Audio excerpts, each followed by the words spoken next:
My Lord, you may be pleased to hear that you won't be hearing from me very much anymore. I don't propose to say anything else. I think your Lordships have my points on the three key issues. I may reply if your Lordships permit me to after my learned friend has completed his submission. Thank you very much. Mr. Barnstaple. Mr. Ralph. My Lords. Perhaps unsurprisingly, I'm going to start where Mr. Latham didn't start. Mr. Latham was keen, of course, to start with his position on the decision in Monday. I'd like to start at some far more fundamental position, because I say that's the basis of why we're here. Our principle is set out in my skeleton argument.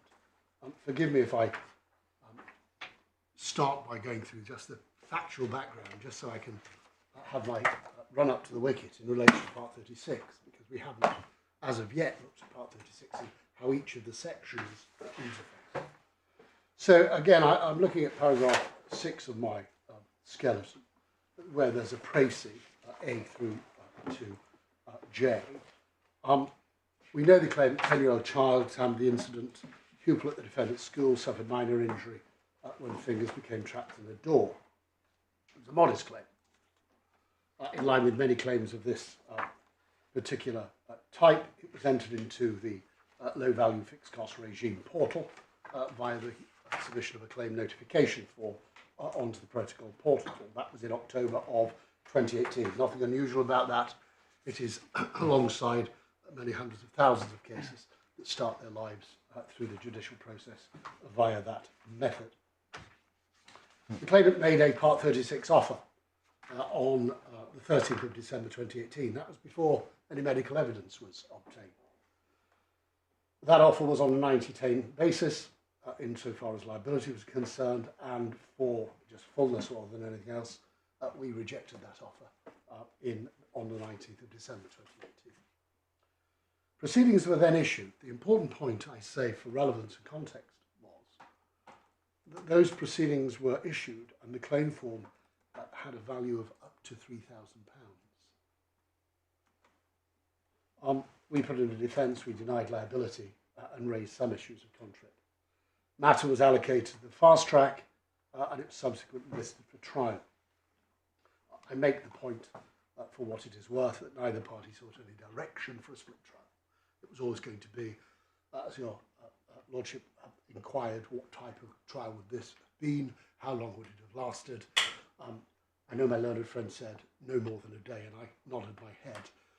It would have been no more than a day, so it could well have been allocated something like a couple of hours. Yes. I think what was envisaged here, I think it was listed for a day, but what was envisaged here was that there would have been one witness of fact.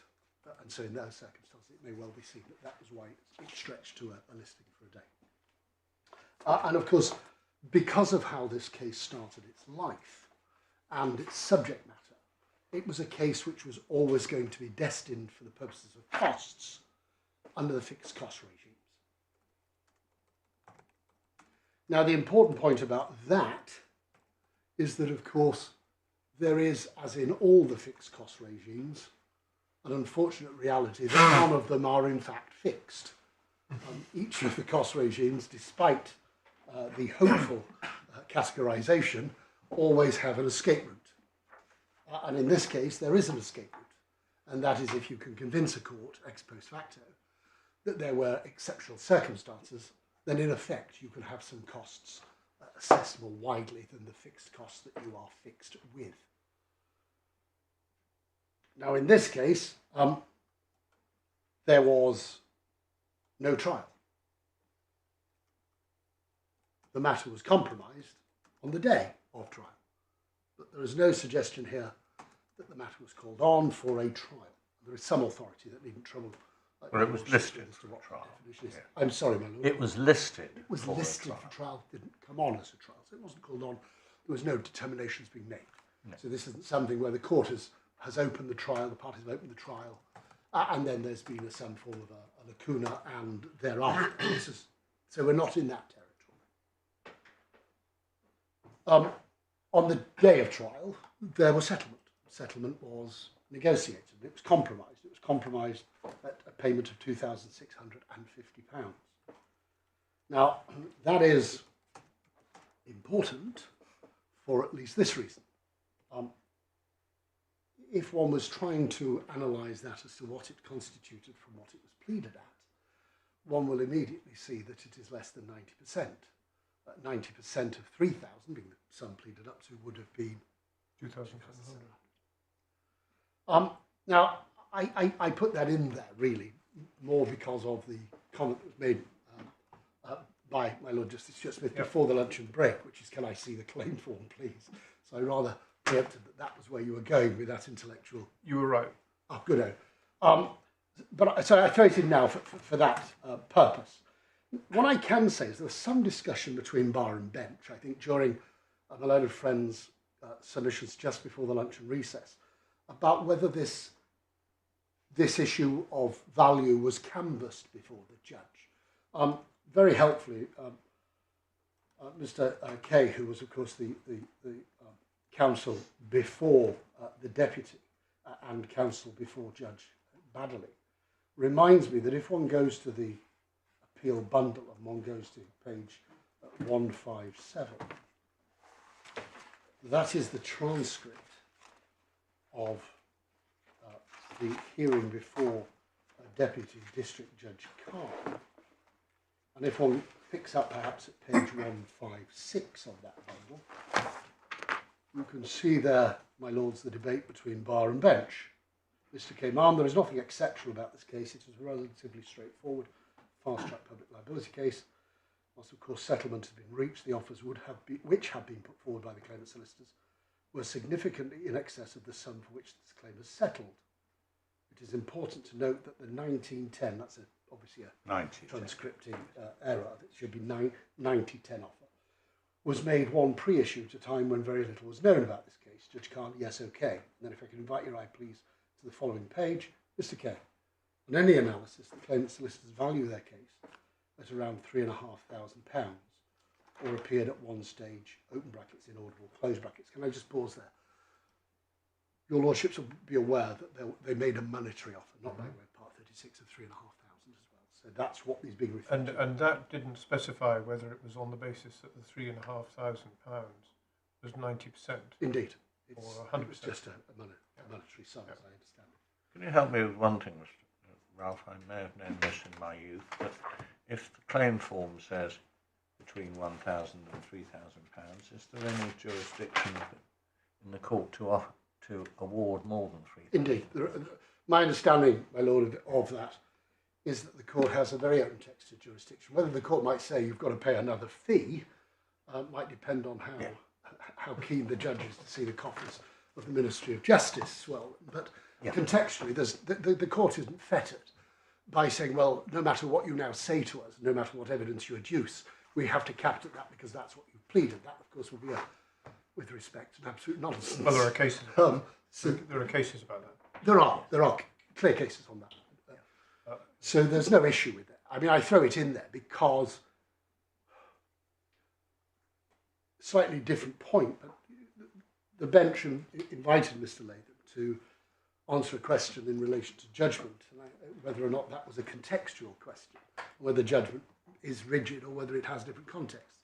My short point is that everything we are debating here largely has context.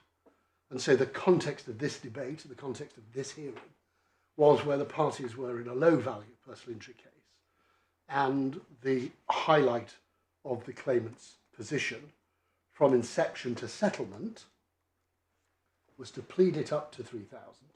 They never asked for any more. And the most that could be said in their benefit is that they did make a monetary offer to settle, but that was at £3,500. The only reason I placed that before the bench is because contextually, those are the numbers that were being bandied about. And if one simply then asks yourself the question as to 90%, leaving aside any reality of whether that was addressed before the court, my point I'm making is that you just mathematically don't get there, let alone whether or not that was in fact part of the submissions made to the court. So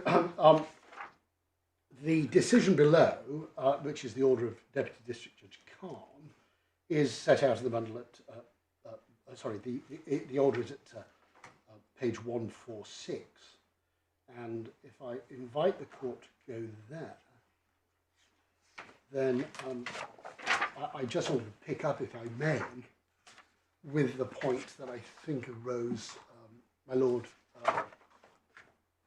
from my Lord Justice Bean, who there was some debate, I think, between my Lord Justice Bean and my Lord Justice Stuart-Smith as to where the power for the order might come from. And I think there was a debate about paragraph 3. No, well, is it a judgment or an order? Indeed. Right. My view is that it's both. But, right. Yes.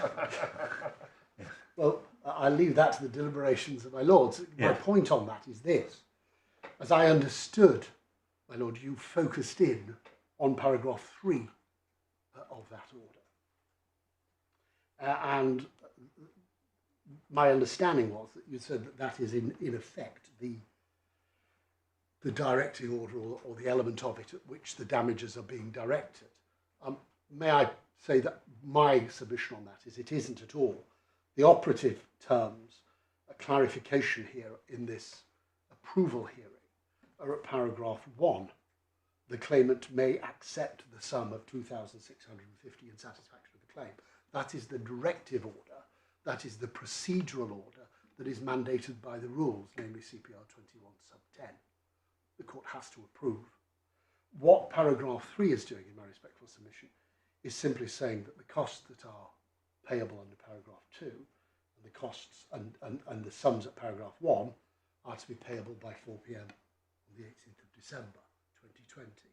In other words, that part of the order at paragraph 3 could in fact just have said, and the sums at paragraph 1 and the sums at paragraph 2 be payable to the claim solicitors by 4 p.m.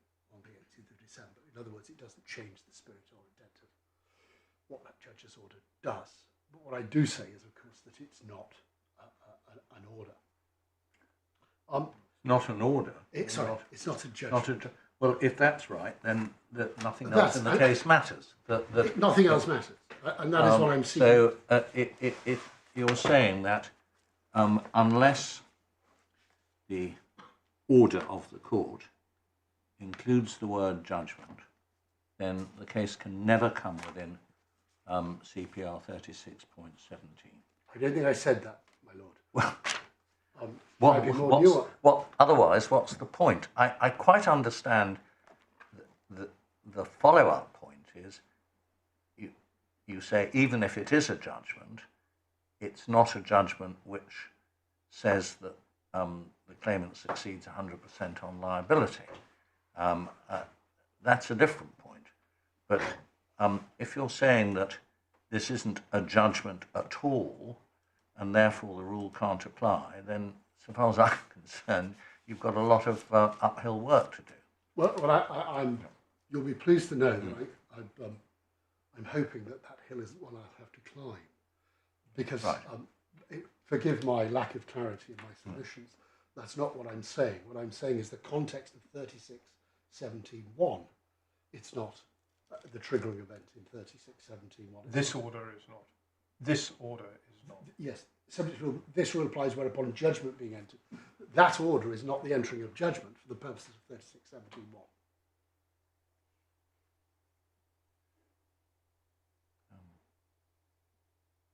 What is that? What is it? What you're saying judgment was never entered?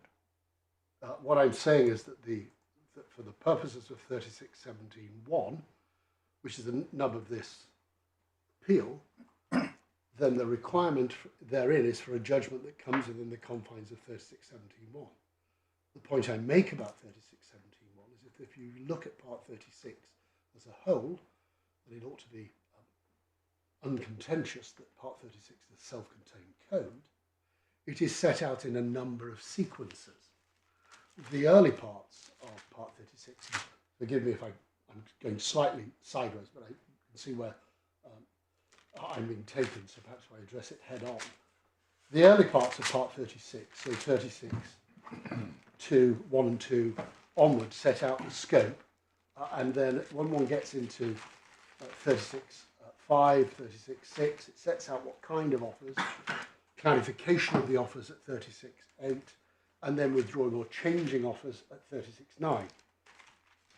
One doesn't get into the implications of accepting or being or the sanction in 36.17 until you get to 36.11. 36.11 is headed accepting offers. What happens if you make an offer and it is accepted? There are 2 periods of time, each of which will have a different outcome as to costs. If you accept it within the relevant period, then that is one aspect, and if you accept it outside the relevant period, there's another aspect. What you then get, if you accept it, then you get the cost consequences at Part 36, 36.13, and that sets out what costs you get. And what you get if you accept it is you get the costs of the claim, subject to paragraphs 2 and 4 and Rule 36.23.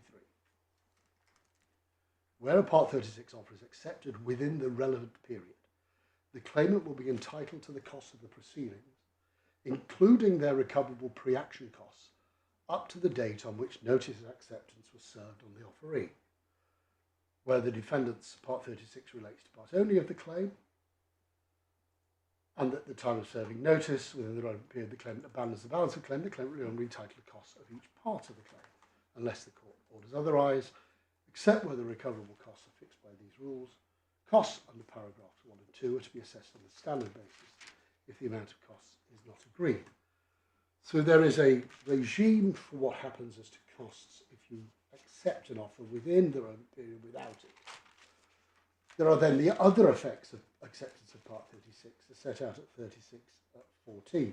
They're to dealing with staying that part of the claim that has been settled. Part 36.17, which is the issue that brings this appeal before the court, is, in my respectful submission, predicated on there actually being a trial. In other words, a determination of something before a judge that leads to an order which resolves the issues that are underlying, that remain extant. Because the potency of Part 36.17 comes into being in the sanction when you have not bettered something and judgment is entered. So my starting position, my lords, is to say that 36.17.1, when it refers to upon judgment being entered, is it is predicated upon some form of adjudication having been made by the judge so as to determine the subject matter of some element of the index claim that came before them. Not costs, but of the underlying claim. But how can that be right? I mean, just take the simplest form of Part 36 offer of sum of damages. Yes. And suppose it's an adult claimant. You're saying that any claimant who settles at the door of the court is giving up any right to more than fixed costs. And that if the claimant wants more than fixed costs, he's got to say to the judge, he'll just have to suck it up and spend the whole day deciding this case because otherwise I'm giving up lots of costs. Judge, I would say there's a distinction, my lord, between making a principal order, so you obtain, by way of example, if there's a trial, the court would adjudicate upon liability and damages in a purpose of this debate. And if there was a question mark at the end of it as to where the incidence of costs, the principle of costs lies, then the court would adjudicate upon that principle.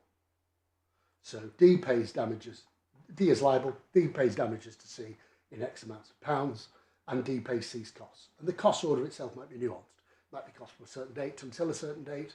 It may be an issue-based order or a percentage-based order. But the principle of costs is resolved. That's distinct from the quantification of costs. The quantification of costs is a different matter. That is the numericals.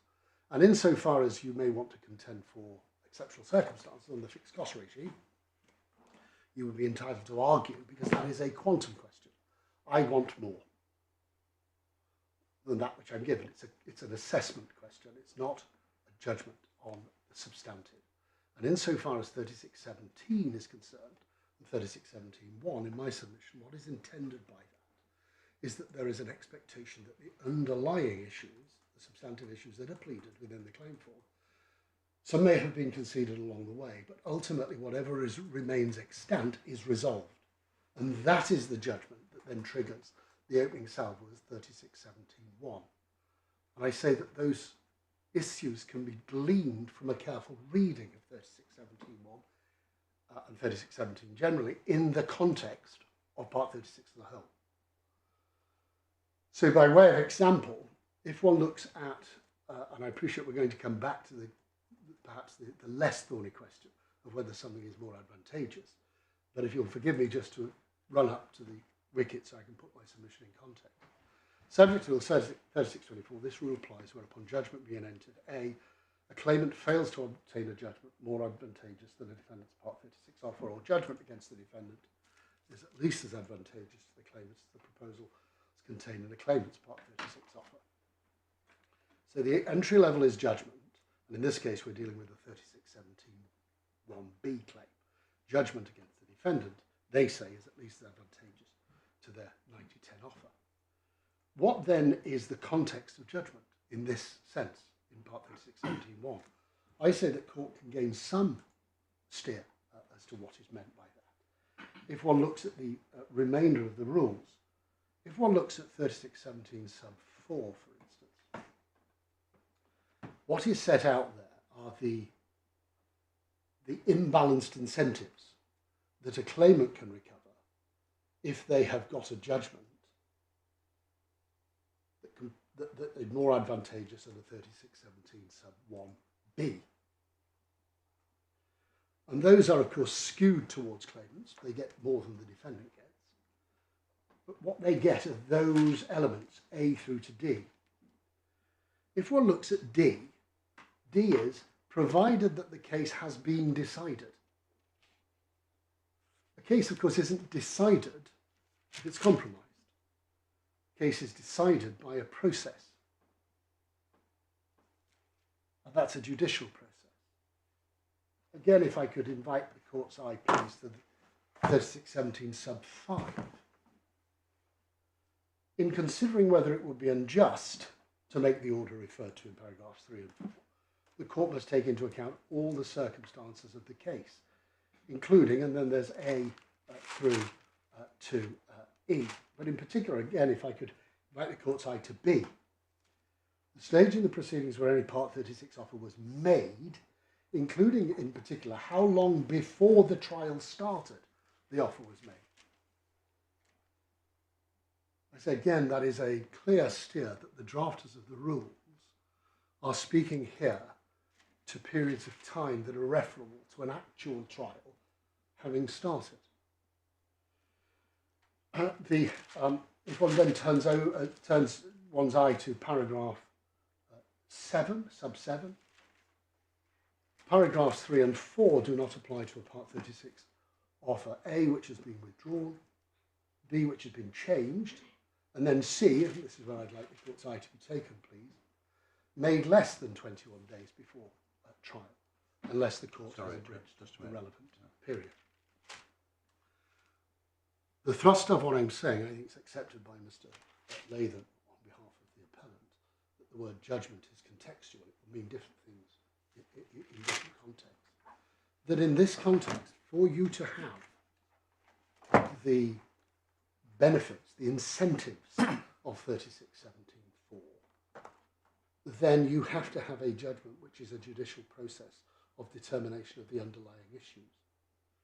Forgive me, I have real difficulty with this.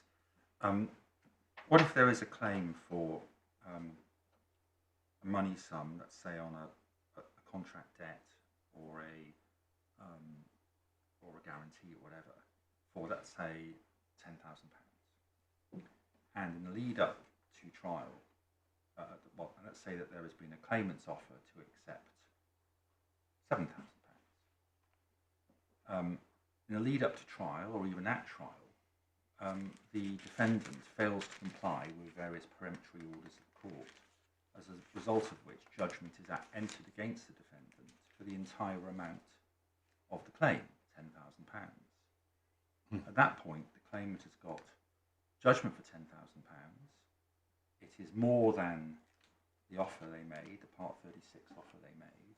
Why have they then not got a judgment which is more advantageous than the Part 36 offer? My answer to that, my lord, is that the rule itself should be interpreted to make sense to 3617. It may well be that in those circumstances that is an unfortunate outcome. I don't argue for it, having not given it sufficient thought to be able to meet that head on. But I do say that there is an imbalance inherently built within 3617 that is recognised. It benefits claimants more than it does defendants, but it requires for those. It is often said that costs are not punishment. It's a trite phrase within the costs law world. Part 36 is probably the only true example where costs have, at least in part, become punitive because of 3617(4). Now, it may well be that some might say, well, they're not, under 3617(4), Mr. Ruff, they're not strictly costs. But what they are is they're enhancements to you having beaten your own Part 36. And I do say that in those circumstances, you have to bring yourself within the confines of that regime because it is very carefully crafted. But it seems very odd to me that judgment means a judge deciding something after a contest. I mean, take a different example. Come back from a contract case to a personal injury case, adult personal injury case, fairly serious injuries. Claimant, long pre-trial, offers to settle for 50,000. Defendant says nothing. Suppose liabilities have been admitted, so make it even simpler. Quantum only. Claimant, long before trial, says, I'll take 50,000. Defendant doesn't react at all. The case goes to trial. You're saying that if on the day listed for trial, the defendant offers to pay £75,000 and the claimant accepts that 3617(4) doesn't bite, but if the claimant says stuff your £75,000, we'll let the judge decide, and the judge awards £75,000, then that is plainly within 3617(4). Judge, that may be, on those facts, that it is within it. But what's the sense of that? The sense of my argument, or the sense of the analogy you've just given me? What is that really what the rule maker is seeking to achieve by using the word judgment? Well, I say in this context, because of course the context we say is everything here. This is the approval, an infant approval under CPR 2110. It's a procedural mandatory requirement. In other words, the only reason this came into court was because of the procedural rules of CPR 2110, because it was a child and therefore it has to be approved by the court. And if I could invite the court to CPR 2110, you'll see... Well, no, just before we go to children, which is the particular case, at the moment I'm focusing on the word judgment in 3617, which you say means judgment by a judge who is deciding some contested issue. In this context, my lord, yes. Yeah, but then you're saying that my examples of the adult personal injury claimant, quantum only, who does much better on the day of the trial than his previous offer, gets 3617 enhanced costs if the judge was asked to decide something, but not if the parties settled. That's what I say. And that's because do I understand this correctly? Because if you choose to settle, you keep in your own control what you do about things like costs. Indeed. So, for example, the offer of 75,000, I think it's over 50, the defendant would say, but you can have your 75, but that's all in, or it's no costs on top, and you can agree any terms you wish. It's a bartering process. It's a bartering process. It's a and fundamental over process. which the court has no control. Over which the court has no control. The only control the court exercises is because of the peculiarity of the procedural need to give a tortfeasor satisfactory discharge when it's a child. Yeah. Can I just see if I may have misheard my Lord Justice Phillips' example, which switched us elegantly into the world of guarantees and things like that. And I thought that I understood you to say, well, what happens if everything is going along quite nicely, but then they're in breach of peremptory orders and therefore judgment is entered against them? Well, as I understand the way the argument is going, you would say that's a determination by the court. And it's a bit like if this case had fought and the defendant had said, I'm terribly sorry, my witness isn't here, I can't call any evidence, and it lost to a certain level. Indeed. The option is... There's a distinction. Sorry, forgive me. Apologies, Judge. As I understand it, the distinction that you are drawing is between circumstances where the court determines the outcome and therefore knows the basis upon which it's reached the outcome, as opposed to the parties settling, doesn't matter whether it's infant or not, where the parties retain control of the consequences of what they're doing. That is my Have I understood it correctly? You've understood me correctly. And therefore, I appreciate that under the example given by my Lord Justice Phillips, you could say that that is quasi-procedural. The matter comes before a court, and the court says, okay, you didn't do what you should have done by a certain date, X occurs. But it is still an order, it's a determination by the court. The court has a full smorgasbord of potential avenues that it could make at that time, including making further directions or some other matter. But in the cases where parties compromise, they reverse out of the judicial process. They take it back into their own hands. And a way of example in many of these cases, certainly, this is a very modest case. But the reality of all of this, we say, is that if simply going before the court for an approval hearing is tantamount to a judgment for the purposes of 3617 sub 1, then let's take a clinical negligence JSM for many millions. Not only would you have to negotiate settlement as to the sum of damages you're going to pay the claimant, but you'd also have to agree that insofar as there were any offers in the background, it was agreed they had no potency. But, I'm been out of the market for far too long, but I do remember negotiating JSMs, normally for a defendant, and would have regarded it as crass negligence on my part if I hadn't written those sort of Indeed. things in. But that's what it would require. But it's all to do with control of the process. Correct, because and you could either do that, my lord, or not. Yeah. You may consider it crass negligence. The point I'm trying to make is by giving extreme examples, the reality is you're entitled to do many things within that, as long as they're lawful and nobody's under duress or misrepresentation. The reality is the parties are at liberty to end this as they see fit. And very often, as we know, parties, certainly governmental or professional entities, will seek to have a resolution that leads to a monetary outcome without having to have any form of liability found or adverse comment made against them. That would practically be a Tomlin order. Yes, you could well do it in a Tomlin order.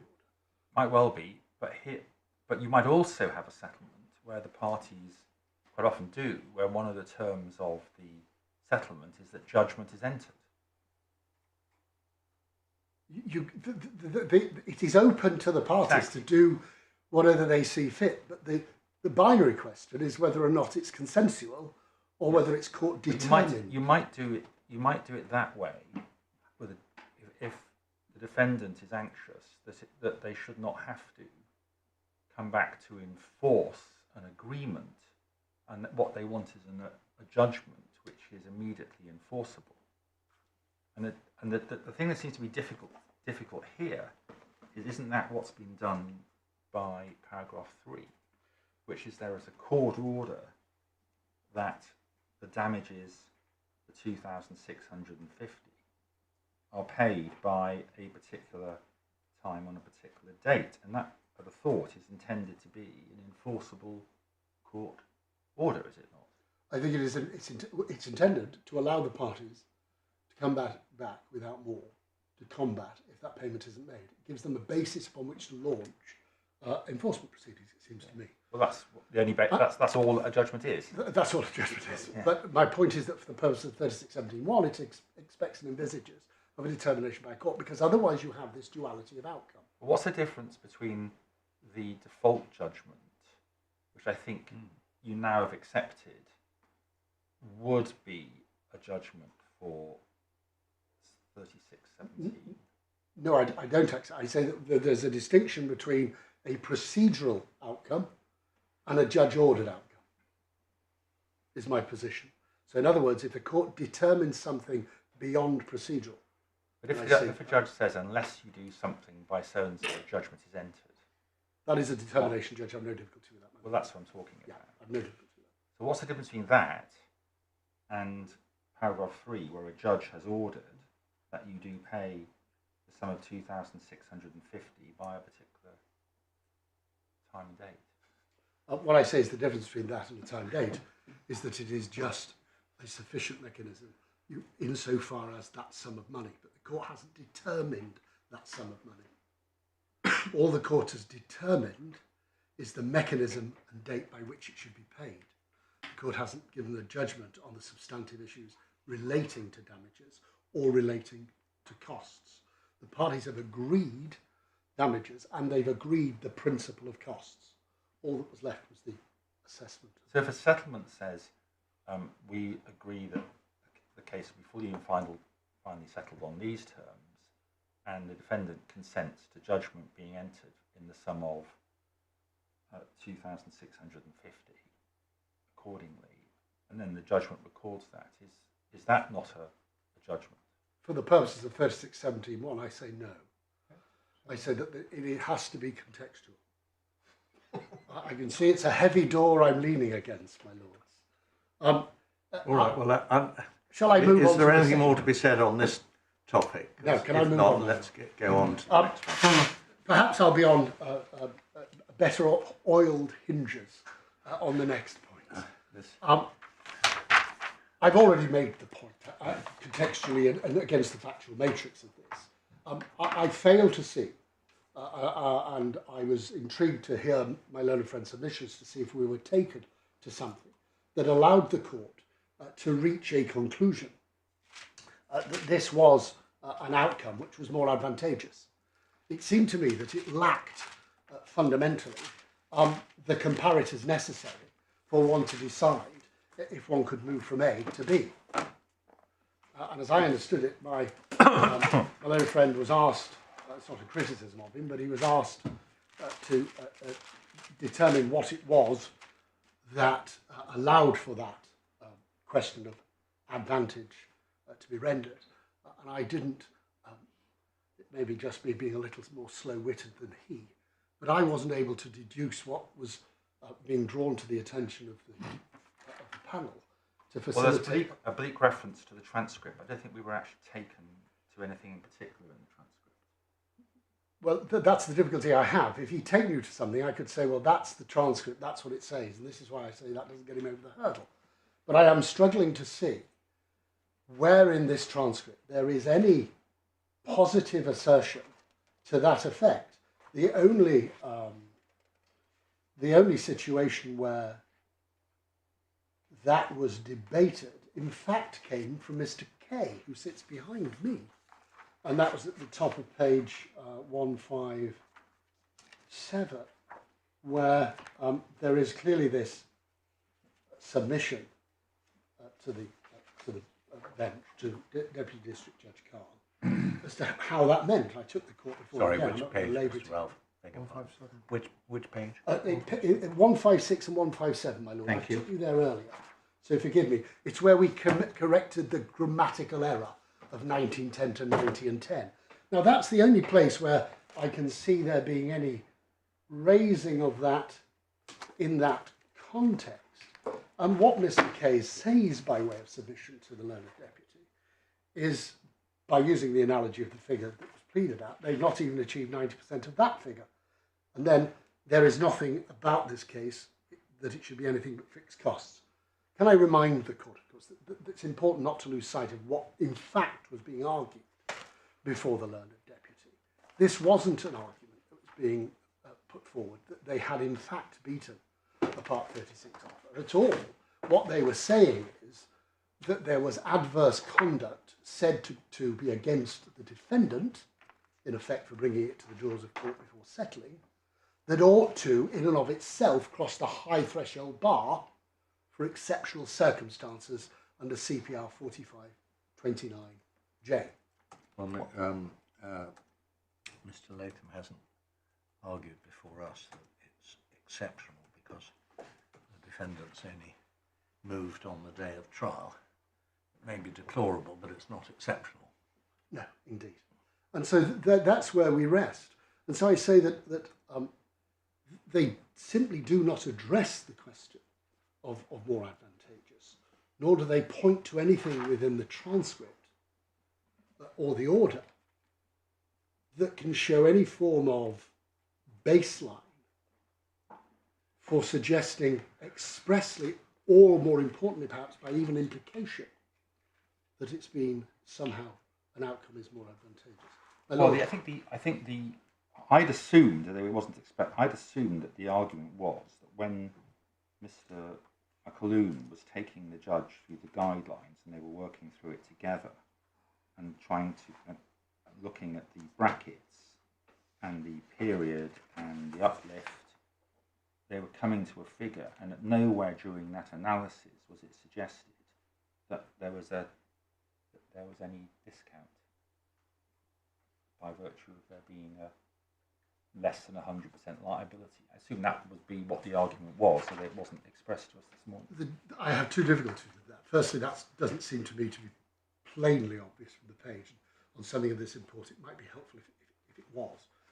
But more fundamentally, all the judge is doing under CPR 2110 is giving effect to a compromise, not inquiring into that.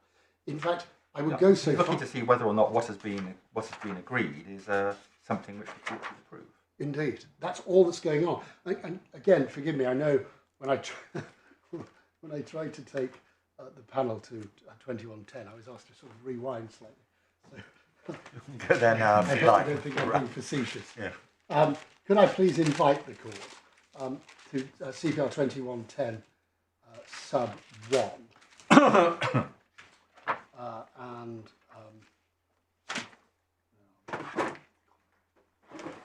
it's in the commentary at 2110 sub 1b. So it makes... So it's over the page. Are you dealing with a white book, my lords, or you do? If you have the 2025 volume 1 white book, the page I was inviting the court to is page 626. Part 36 has been altered since this relevant time for this. Are any of the alterations material? They're not. I'm looking at Mr. Latham. I think we both agree there's nothing material, Judge, that needs to trouble the court. So I was inviting the court to the White Book Volume 1, 2025, page 625, and in particular the editorial. Now I appreciate I'm about to take the Court of Appeal to the editorial of the White Book. That isn't lost on me. But if I could invite you to turn over the page, there's a list, starting at the bottom on the editorial at 2110 sub 1. Rule 2110 and 2111 provide a comprehensive code, the objects of which are, and then there's A through to D. And you'll see at B, it says, to provide means by which a defendant may obtain a valid discharge from a child or protected party's claim, a judgment in proceedings or an order approving a settlement of proceedings under 2110 binds the claimant, client or protected party and gives the defendant discharge. Contextually, there's a distinction being made there. I appreciate that that judgment is a term that requires context. I accept that. But what I do say doesn't require context is the word advantageous. In this case, there needs to be something that the court can say is crystallised and stable in order then to adjudicate upon whether the outcome that has been secured can reasonably be said, and fairly to have been said, to have been bettered or at least equalled. And I say there's nothing here of that at all. And all that the debate between bar and bench in relation to the valuation is concerned is part of that function which is required of the advocate on behalf of the receiving party to satisfy the court of the adequacy of the compromise that has already been reached, sufficient for it to be approved. In fact, can I take that a stage further, please? I can think of no reason why, at that stage when that argument isn't being had, those which are not being made, that it requires the defendant to be in court at all. Because it's not an adversarial process. It is simply the claimant satisfying the court. And often when you get these sorts of approval hearings, the court's order will be the claimant to attend, the defendant need not attend. Well, certainly, if at any point you're looking at merits and particularly the advice, which well, you often have a written advice in the large, you wouldn't do that in the present. No, you wouldn't. And in fact, when one sees any sort of common bundles, the counsel's advice on settlement is always either missing or it is marked as confidential and it comes on a separate cover to the bench. That's because the compromise has been predicated on negotiation and ADR around a JSM. And it would be, for many reasons, not least of which commercial needs of solicitors, not to necessarily be showing that they're, shall we say, good, keen and capable of securing or snatching a victory out of the jaws of defeat. It may well be that were counsel's advice to be shown to the other side, they may start making all sorts of noises about whether or not they made a bad bargain, but whether they could risk. Well, the point is that, well, no, more than that, the approval may not be forthcoming. Indeed, indeed, and then they're back to square one. Yes. And the reality is, even if it was approved, the solicitor wouldn't want necessarily to show how they'd achieved it, so as to potentially weaken their hand for the next claimant that came along against that same defendant. The short point I make is that the defendant doesn't even need to be there. It's not an adversarial process. And so I say for all those reasons, the court should be very slow to seek to gain any assistance from the debate between bar and bench in relation to why that sum of money, by reference to the, and I'm going to get this wrong because it's a long time since I did personal injury work. It used to be called the Judicial Studies Board Guidelines, but they've changed the name of it now, haven't they? College Guidelines. Say again. Judicial College Guidelines. The little book. That debate doesn't engage with the defendant. The defendant is neither here nor there. They're not an adversary within that process.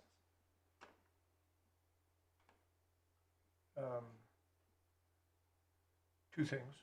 One, I accept what you say about defendants often not taking an active part and not going into court. But there are cases where the defendant's position is clearly stated for the court. Yes, you could get that. But it wouldn't alter the matter. I mean, I'm just speaking from recollection. My lord, the parties may, in the process, place a document before the court, unless that document is in of itself inadmissible or is objected to, it finds its way before the judge. But it doesn't undermine the principle of the compromise that's already been reached. There's another point which is floating around, and I think we may need to tune that. And the way I've put it here is arguing that the settlement is reasonable does not necessitate reference to a Part 36 liability offer or comparison of the outcome with the beneficial impact that would have followed if the Part 36 offer had been accepted. I'm trying to get back to the issue that we're having to decide here, which is if the claimant gets that far, is this offer, and I'm picking up on your saying there's nothing there, and what I'm nagging away at is you wouldn't expect there to be, in the context of a settlement, either a settlement or an infant settlement approval hearing, certainly not in the context of an approval hearing. No, you wouldn't. The only question is, I mean, from my perspective, there is no formulation of the, I'm going to call it, value of the Part 36 offer. No, And we've got a monetary value for the final settlement. yes. Nothing to compare it with. That's my point. Yeah. One may have an A, but one doesn't Sorry, have a I'm B. being a bit slow. Yeah. And that's my point. And in any event, it's not the function of the court to be inquiring as to why the parties arrived at a particular number. The court's function is to determine under 2110 whether they should approve it. And they do that by many different processes, not least of which is the advice of perhaps leading counsel, or on the more modest claims by a simple reference to the Judicial Studies College guidelines. But that is not adversarial, and it is not referenced back. The court isn't satisfying itself as having to have some comparator or adversarial process.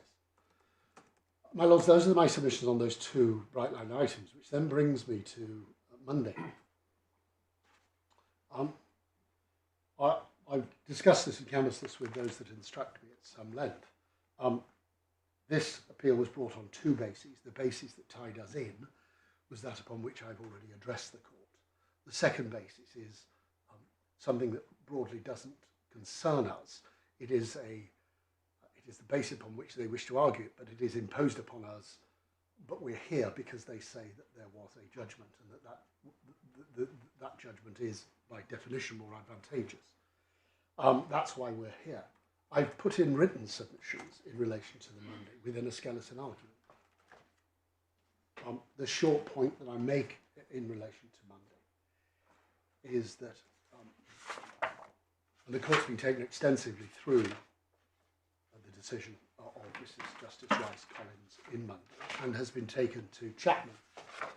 But of course, Chapman was parasitical upon the case of Monday. So the only point I have to make is there something within Monday which can perhaps be separated out from the instant case? Because the reality is that in Monday, what Mrs. Justice Collins Rice was wrestling with was competing offers, and the lens through which that is debated in court is through that lens that you already have a built-in imbalance in Part 36, because the additions of 36, 17 sub 4 flow only one way. They flow to the claimant, they don't flow to the defendant. The defendant doesn't get what the claimant gets. And so in those circumstances, as I read Mrs. Justice Rice Collins' judgment, what she is effectively criticising is that the process of Part 36 already has built into it an outcome. And that if what you can do is weaponize that, and that's my word, not hers, weaponize that, you move into a different level than incentivize. Part 36, in and of itself, is an incentive. And I think, my Lord, you made comment that I nodded early on in Mr. Latham's submissions in relation to whether or not a 90-10 offer was an offer that was in keeping with the aims and incentives of the system, and I nodded yes. I don't say that 90-10 offers are in and of themselves not valid Part 36 offers. That would be entirely wrong. The case law is very clear. Of course, they're perfectly proper offers. There is some nuance about that. It would depend on in what type of case, and one may be able to argue about the margins that it wasn't a genuine attempt to settle an issue. But by and large, as a principle, an issue on liability. What I think Monday was in fact addressing, and my reading of it, was really whether it was unjust to make the outcome in circumstances where there were these competing offers, and you already had a regime that was already, I was going to use the word skewed, but that seems as if I'm being critical of the regime, and I'm not, but it is already biased to reward claimants a greater enhancement than it rewards defendants. Well, if you may or may not be right about that, Mr. Ralph, but two things. Firstly, that sort of policy decision is above our pay grade. And secondly, I thought this was all part of a grand bargain going back to Sir Rupert Jackson's umpteen reports that in some respects claimant's costs in personal injury would be greatly restricted compared with what went before, but there would be certain incentives built in. I mean, we can't really. It's not for us to comment. What I'm trying to do, my lord, is to contextualise. There's been a great deal of criticism of the decision, and I appreciate that there are some aspects of that decision where it's regrettable that Mrs. Justice Rice-Collins wasn't taken to other authorities, perhaps to give a more broad aspect of it. I simply say that when one looks at the judgment, one of the aspects that jumps out at me, and it's a matter for the bench, of course, as to whether they see that, is that in fact it seems to be an arriving at, and it's unjust to award these in these circumstances. So in other words, whilst the judgment can be criticised on the route to the outcome of it remains, in my submission, sustainable on the basis that because of the fact that that was low value and there were both competing offers, and the regime itself doesn't deny that, the court was identifying an element of unjustness that can flow but from, and forgive me if I take it to a level of it being ridiculous. But if one has an issue of a fairly modest personal injury claim for this, and there's liability an issue, there's damages for a broken finger, there's damages for a torn T-shirt, and there's damages for or some element of gratuitous care. There would be nothing, it seems, under the rules to stop you from saying, I'll make very modest offers for each of those. I'll do it pre-medical evidence. I'll do it right from the outset, pre-proceedings, and then hope to gain the benefit of those if subsequently they are not beaten, however modest, at trial. So in other words, and put differently, you could have the damages going against you as a claimant, so you are insufficient to meet the defendant's offer, but you've had an offer where you said, well, we'll take £50 for miscellaneous expenses, and you said that 2 years prior, and that somehow then ought to be seen as triggering the benefits of 3617. Well, no, that would be absurd. But your clients could have made a Part 36 offer of 2,750 or 3,000 at any stage, and if the claimant had crashed on regardless, you would have had the 3617(1)(a), which are modest. All that gives us are costs. It gives us nothing more than you would expect to get under Part 44. I don't think it's. My lord. What if you otherwise lost? I beg it. You wouldn't get your costs without the offer if you ended up paying. No, the defendant gets their costs even though that they have had to pay over money. So you'd have an advantageous offer in play, but you don't get the benefits, the windfall, the incentive that 3617(4) gets. You get a much more modest. No, but the reason for that is because the claimant is going to get their costs anyway. So it's no incentive for them or for you if they only get their costs. You have to give them more than their costs, otherwise a claimant's Part 36 offer doesn't work. But the point I was making, however inelegantly I might have been making it, was that there isn't a quid pro quo. For a defendant who makes a sensible early offer, there isn't the same pressure upon the claimant to accept that. If you go to trial and the outcome is more advantageous to the defendant doesn't get the 3617(4) benefits.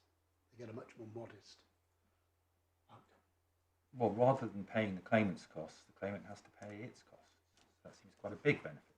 But it would be no greater than if you made a Calderbank offer. Or it may be a presumed outcome. It's more solid. It's more solid, Judge. Indeed, solid. That's what it is.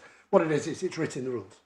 My broader point, which I hope not to lose sight of, is that the regime in and of itself is already written in a certain way. And I think going back to what my Lord Justice Bean just said, that's the scheme. That's the scheme, Judge. And it's above our pay grade. And I make no criticism of it. It's an observation. What I'm trying to do is to assist the panel, if the panel needs any assistance, in seeing the motivation and route that Mrs. Justice Rice-Collins perhaps took. There's been significant criticism of that judgment. My point is set out in my skeleton as to why I say. My overarching point, and then I'm going to go silent on it, is that one may conclude with an analysis that in fact what was being driven at here was that it would have been unjust in those circumstances, those specific circumstances of that claim, to have allowed the recovery of the 30%. But do you agree that the way that the court should react, say you get a 90-10 liability offer and the defendant responds with a monetary offer of £5,000, let's say, and the claimant succeeds on liability, but the defendant succeeds on their monetary offer. Unjust would be the mechanism by which the court would make necessary adjustments to the order. But I mean, to my way of thinking, the starting point would be the claimant gets costs of liability up to, at any rate, until the monetary offer comes in. And then the court may or may not take the view that the effect of the monetary offer would be that it would be unjust for the claimant to go on getting their liability costs because they should have accepted the whole thing. The whole thing should have gone home months ago. Is that how it would be dealt with in? My reading of the rules, my understanding of the law, Judge, is very similar to what my Lord has just said. You would make your liability offer, say in this case 90-10, on X date. If subsequently you beat that at trial, you got a judgment where you bettered that, then you'd be entitled to your costs of that issue. That you're entitled to your costs. That's what it says. It doesn't say of that issue. It's your costs. Where the adjustment, and I think this is the point that my Lord Justice Stuart-Smith is asking me. Where is the mechanism to adjust? Yeah. The mechanism to adjust is under a finding of it's unjust. Yeah, that's what I thought. That's the key. Yeah, that's what I thought. And I accept that point. Yeah. Okay, thank you. My Lords, unless you have any further... Could I just ask, just to be clear, are you supporting His Honour Judge Baddeley's decision relying upon the Monday decision? I'm supporting Judge Baddeley's decision, my Lord, on the basis that he found he was bound by Mrs. Justice Rice-Collins. But in this court? He isn't. That you can do as you see fit. No, but are you seeking to uphold the decision below on the basis of Monday? Or, no, I'm not, my Lord. Yes, thank you. That's helpful. It's my A and B, not my C, if I can put it that way. My Lords, unless there's anything further, I shall give ground to my learned friend Mr. Latham to make his points in response. Thank you very much, Mr. Ralph. Mr. Kay. Mr. Latham. My Lords, I'm pleased to hear, no doubt, that I only have 4 short points that I suspect will take no longer than 10 minutes or so to navigate. The first is really an effort to assist. Your Lordships asked my learned friend a question about whether or not the value on the claim form limits, and I think my Lord Justice Stuart-Smith, so there are some cases on that. In fact, I think it's a rule. It's CPR 16.3, subparagraph 7, which specifically provides, it's White Book page 44, that the court isn't bound by the limit on the claim form. Mr. Ralph and Mr. Kay, by vigorous nodding, accepted that it's not binding. Yes, for perhaps for your Lordship's notes rather than... Yeah. There was a time when the county court was being afflicted by people, or someone thought it was a clever form of defence to say that if the correct fee had not been paid, the whole action was a nonsense. Anyway, that didn't last long. Yeah, that's a degree of optimism that hopefully exceeds all of us in the Well, room. I decided it. Well, there we are. It's CPR 16.3, subparagraph 7. The statement of value doesn't limit the award. On that point, and to the extent that your Lordships may be assisted in any way by the contents of the claim form, I'm grateful to my learned friend Mr. Kay for providing a copy of that during the short adjournment. your Lordships may also take into account that in fact the claim form provides a range. It's between £1,500 and £3,000. And just to try and explain why that's the case, it's because that determines the appropriate court fee. So the next range up is 3,000 to 5,000, and so on and so forth. So because this is a claim for unliquidated damages, damages to be assessed, it's not a case where the claim form saying up to £3,000 means the claim is in the value of £3,000. It's anywhere within that range, and I'm not sure that that necessarily takes you any further. No. But lest it be said that, well, this was a £3,000 claim, and therefore, by definition, the damages recovered were less than 90% of the claim. I'd say that would be an error. My second point goes to my learned friend's submission that CPR 36.17 requires a trial. And it won't at all surprise your Lordships that I don't accept that. My learned friend submitted that it requires a court determination. But I say respectfully that the terminology in CPR 36.17 is intentionally broader than that. And I wonder if, in trying to make good that submission, I can draw your Lordship's attention in the White Book to page 1517.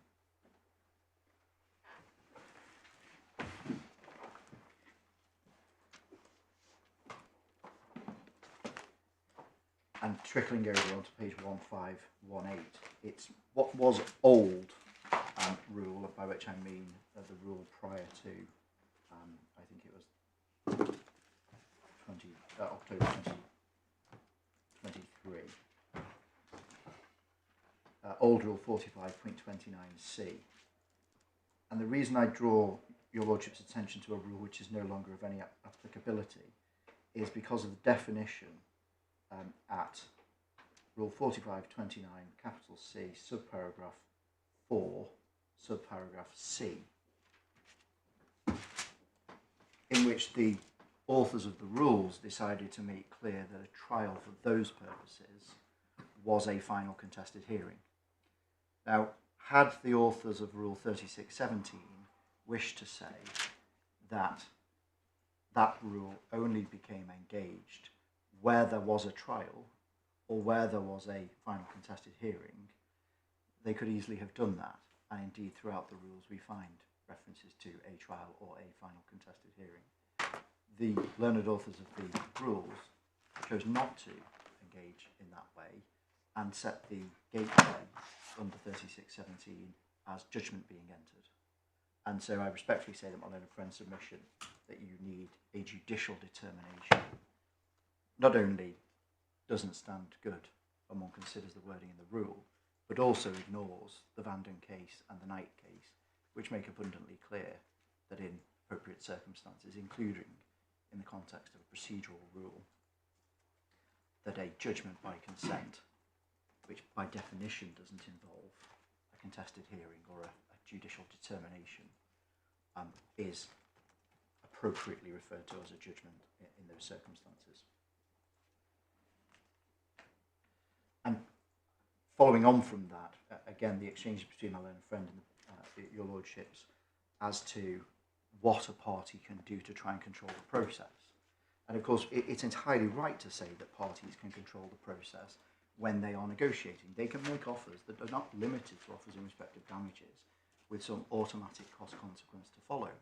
They can make an offer which says, we will pay your damages of X and your costs of Y, or we will pay your costs on this particular, I hesitate to use the word basis because one starts to think about standard or indemnity basis, but on this particular mechanism. The parties are free to agree whatever they wish, and indeed can agree things that the court couldn't order if they're going to include that in a Tomlin order. If you want to avoid the entry of a judgment by consent, it's very easy to do that. You don't agree a consent order. You either don't agree, or you agree everything, or you agree a Tomlin order. So there are options available, and this isn't a fait accompli where a defendant chooses to negotiate late after a claimant has made a very good, as it turns out, Part 36 offer, that they are now bound to consent to a judgment. But in those cases where defendants do, then Part 36.17 is engaged.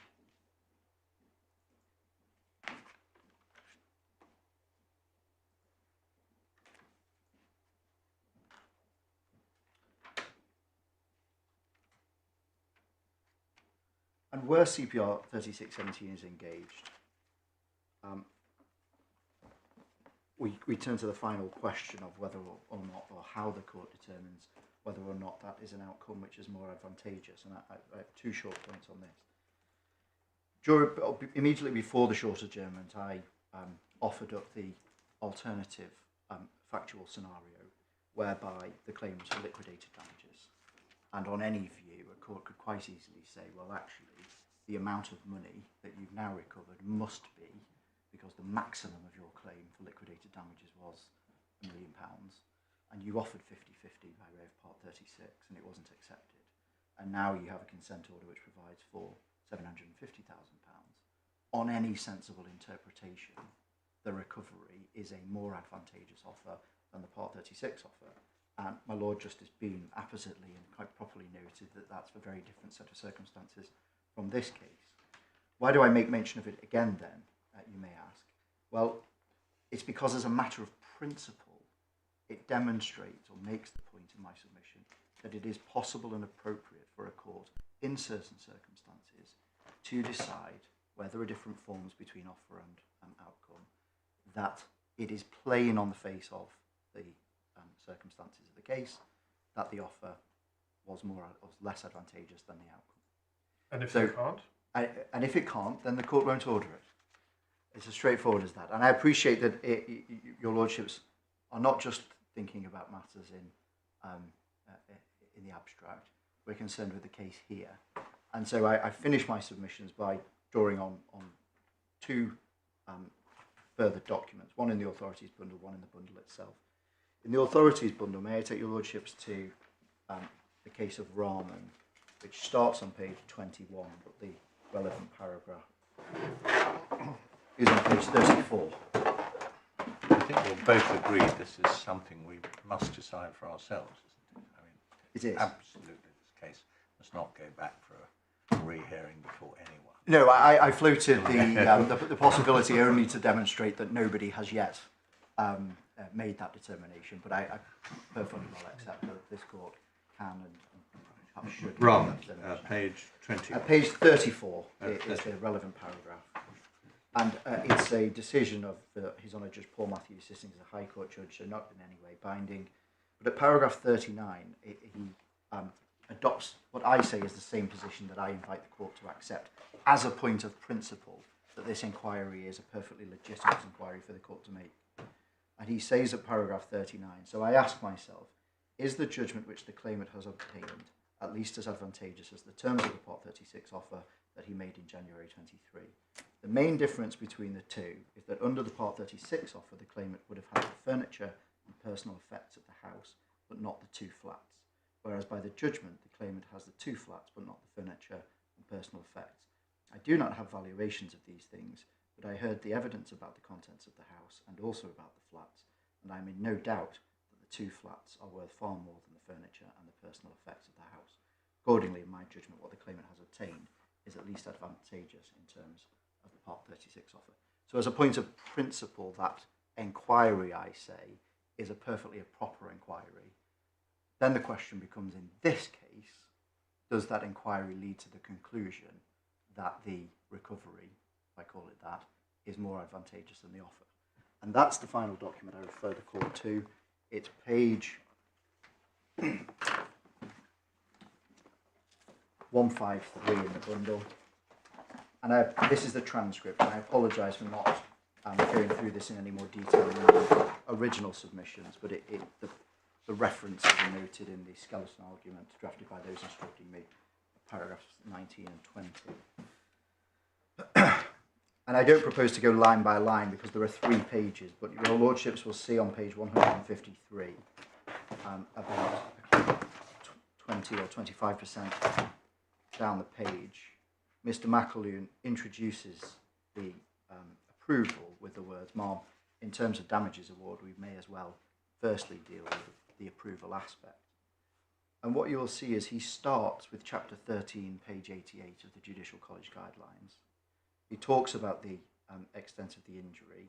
The judge checks with the claimant's mother that there have been no reoccurring problems. And in fact speaks to young Master Jaden as well to clarify that that's the case. We then have at the very bottom of that page, Mr. McAloon, after the judge has confirmed full recovery, no ongoing problems, yes, the 3-month bracket, you will see including this 10% uplift. This case would apply to, comes to 2,300 for 3 months. Regards the orthopaedic finger injuries, there's another chapter beginning at 51, page 54 regarding finger injuries, and just by the hole punch, finger thumb injuries on page 56, the brackets from 0 to 4461. Then there's a discussion about special damages, which are extremely modest. And then Judge Is Carney... this right, Mr. Latham, that the judge had a bundle including short medical reports, Yes. but not counsel's opinion? Not counsel's opinion. Not at this level. No, there would have been a counsel's opinion, even at this level, I suspect, Right. or a specialist opinion from the solicitor is the alternative. But because it settled on the day of trial, there wasn't a need for an advice on quantum in any formal sense. If this had settled 3 months before trial and the trial was being used as an approval hearing, there would have been Then you advice. would have, yes. But because this was going to trial, the judge had the trial bundle.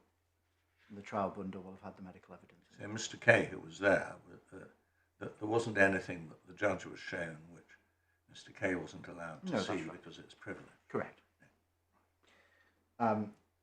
Towards the second hole punch on that page, page 154, Judge Carn says, well, I appreciate it's a global figure. She's talking about the special damages. She's talking about the settlement, but I'm going to need, presumably, a breakdown in order for the order to go to the right people. That's a reference to sometimes there are out-of-pocket expenses paid by the parents or litigation friend, which need to be redistributed. Mr. McAloon seems to have some difficulty with his iPad, but at the top of page 155,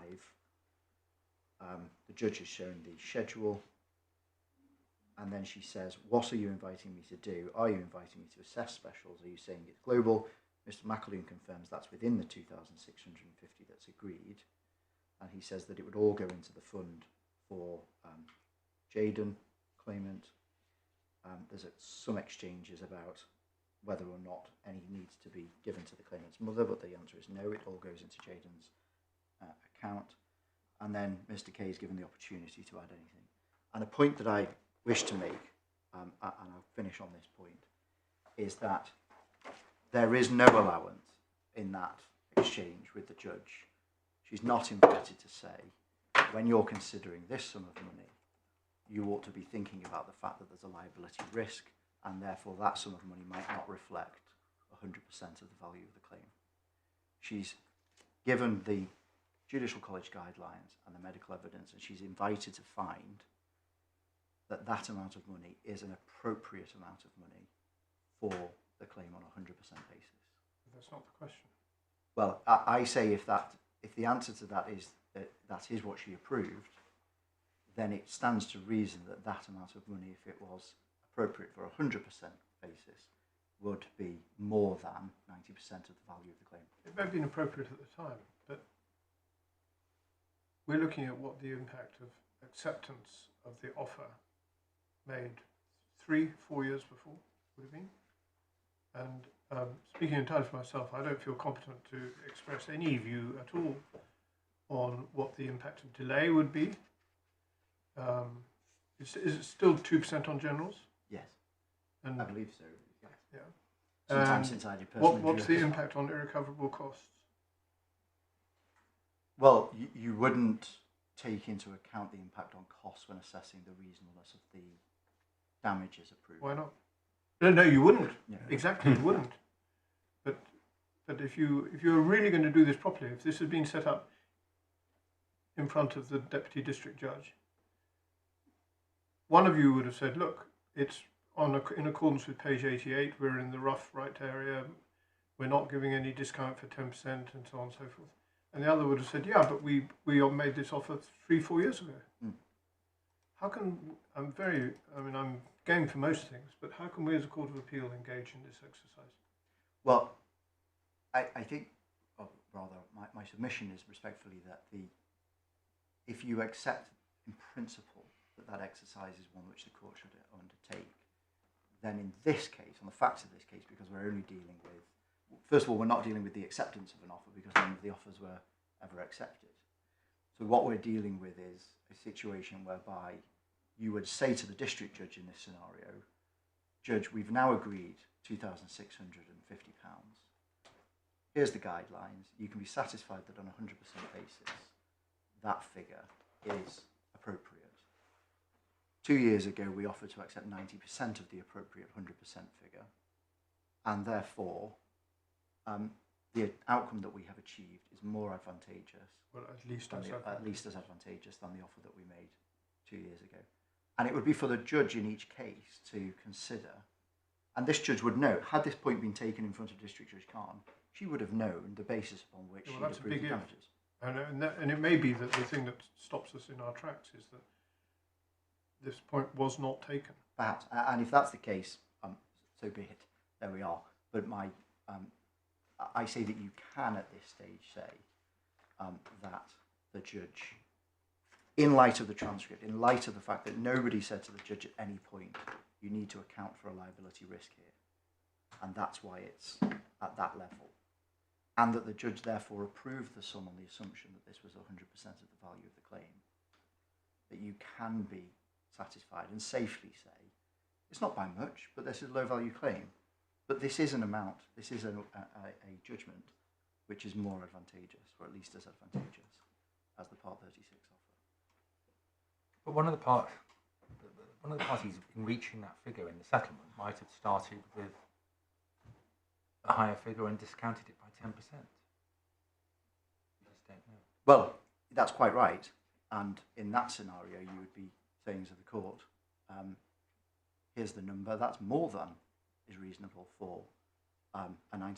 Why would they need to say that? All they need to say to the judge is this figure is perfectly acceptable. Yes, and that's the example that I gave to the bench when I was giving an extreme example of saying that if the claims were £3,000, the agreement's £50,000. I mean, if you could see there was immediately then going to be an argument which the parties anticipated about Part 36 offer. I can see the difficulty with it not being anticipated. Then you could say, well, obviously they had that in mind when Yeah. they were asking the court to determine costs, but Yeah. that wasn't in their minds. Well, it certainly nobody asked the district judge to determine this point, and I accept that does leave me with something of a gap. But I say it's not a bridge that can't be crossed, unless I can assist any further. That's the other thing. The hearing for Deputy District Judge Khan was in November 2020. Yes. So we couldn't possibly return it to. I mean, even if we were otherwise minded to do so, it would be intolerable to expect Deputy. I mean, she's probably Her Honour Judge Khan. Who knows? I know not. In any event, it's disproportionate. I made the point simply to be illustrative rather than to actually invite the court to remit it. This is an appeal about costs, so it affects Switalski's. It doesn't affect the child claimant who got his damages, and that's that. Well, save that. If you accept that he has achieved an advantage, he'll be entitled to 10% additional amount under 30. In damages. So he'll be entitled to another £265.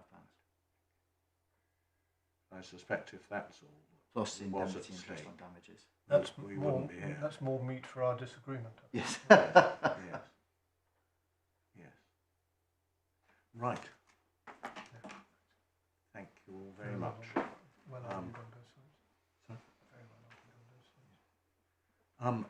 It's been a treat to listen to you both, and thank you for your helpful oral submissions. Thank you and your respective juniors and solicitors for the preparation of the written material.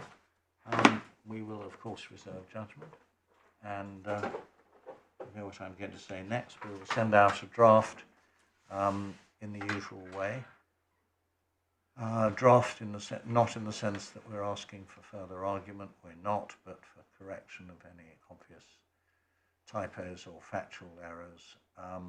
And the contents are confidential to the parties and their legal advisors until promulgation of the judgment on the National Archive. I think that's everything. Thank you very much indeed. Thank you, Your Lordship. All rise in favour.